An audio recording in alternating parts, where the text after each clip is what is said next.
Lucas.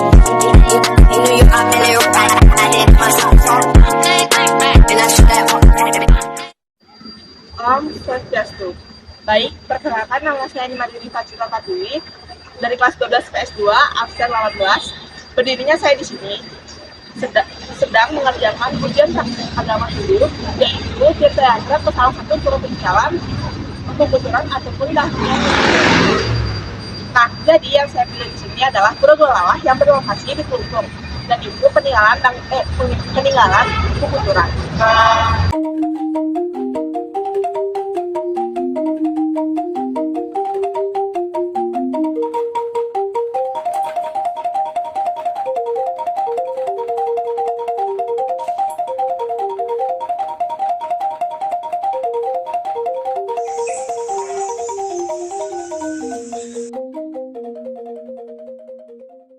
Nah, ada nih penjelasan lengkapnya di web indonesiakaya.com. Tepat menghadap Laut Biku Sambe, sisi selatan Klungkung, terdapat sebuah pura bernama Golawah yang telah berusia 10 abad. Seperti namanya, Pura Golawah berwujud sebuah gua alam yang dikelilingi beberapa bangunan pelinggih. Statusnya sebagai salah satu dari 9 penjaga mata angin atau Pura Kahyangan Patmobuana menjadikan pura yang terletak di Desa Pasinggahan, Kecamatan Dawan, Kabupaten Klungkung ini jadi salah satu pura yang terpenting bagi masyarakat Bali. Pura Golawah dalam kepercayaan Hindu Bali diposisikan sebagai pura penyangga arah tenggara atau Geneye dari daratan Bali. Menurut beberapa catatan sejarah, antara lain Lontar Usana Bali dan Lontar Babatase, Pura Golawah didirikan sekitar abad 11 Masehi. Pura ini didirikan pada tahun 929 Saka atau 1007 Masehi atas prakarsa Empu Kuturan, penasehat Raja Awalungsu. Disebutkan pula bahwa pada abad ke-14 Masehi, pura ini mengalami pemugaran dan peluasan kompleks.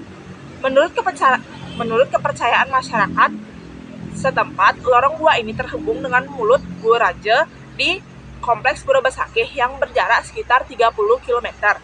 Hanya saja pada tahun 1917, lorong tersebut runtuh akibat gempa besar. Salah satu hal menarik di Pura Golawah adalah kawanan kelelawar yang memenuhi lorong gua ini.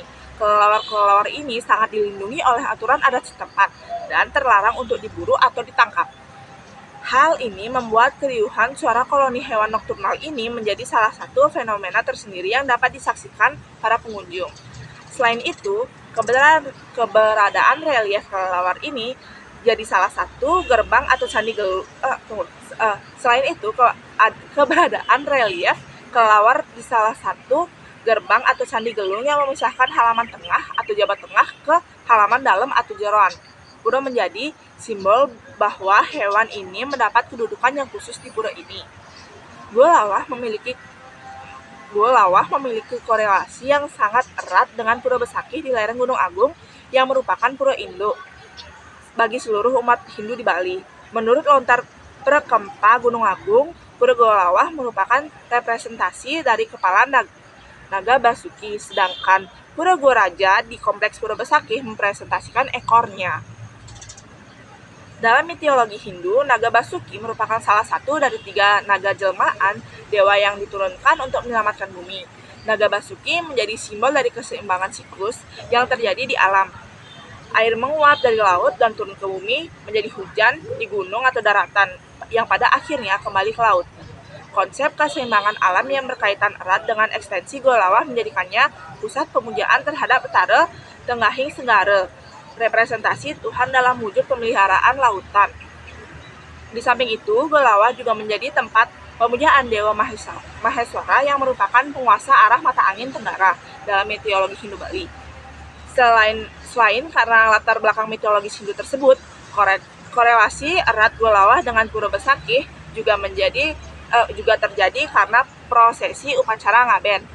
Menurut keterangan pengurus pura, setelah pelaksanaan ngaben, umat Hindu melakukan persembahyangan di Pura Golawah. Setelah itu, mereka melakukan sembahyang di Pura Besakih sebagai wujud syukur terlaksananya upacara tersebut. Nah, jadi segitu aja yang dapat saya sampaikan. Mari kita bertanya kepada pemangku di Pura Golawah. Om Swastiastu. Saya Putu Juliadi, pengayah di Pura Golawak. Saya ingin menjelaskan secara singkat terhadap keberadaan sejarah di Pura Golawak. Pura Golawak sesuai dengan namanya, Pura Goa Lawah, goa yang artinya goa dan lawahnya kelelawar. Artinya goa yang dihuni oleh ribuan kelelawar. Menurut sejarahnya, Pura Goa Lawah itu didirikan pada zaman Empu Keturan. Beliau sebagai pendeta melaksanakan tirtayatra di Bali dan sampai di Pura Golawak. Pertama, beliau menemukan goa dan relawan dan masyarakat sekitar. Beliau bersemedi di depan goa atau di dalam goa, dan beliau mempunyai sebuah inspirasi dan batin dan membuatlah pura. Nah, salah satu fungsi pura adalah untuk mengumpulkan diri pada Ide Sang Hyang Widi. Setelah itu, pura didirikan dengan kelindih-kelindihnya dan dibantu oleh masyarakat sekitar pada abad 19. Pada abad ke-14 atau 15 ada juga pendeta yang namanya pendeta Daniel Miratu atau sebutan lain Daniel Sabdi Laut pada zaman kerajaan di Tiongkok. Beliau juga bersemedi dan di atas goa ini ada guru namanya Guru Pujaksari. Beliau bersemedi di sana dan beliau juga memberikan inspirasi adalah dengan adanya kelindih Padma Sari, sehingga berbuah juga ada kelindih Padma Sari.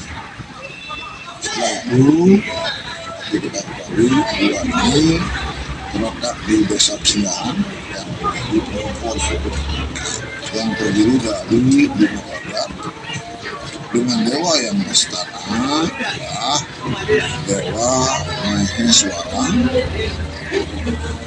dan kepercayaan masyarakat sekitar dan Bali pada umumnya bahwasanya pura goa ini tembus ke Goa Raja.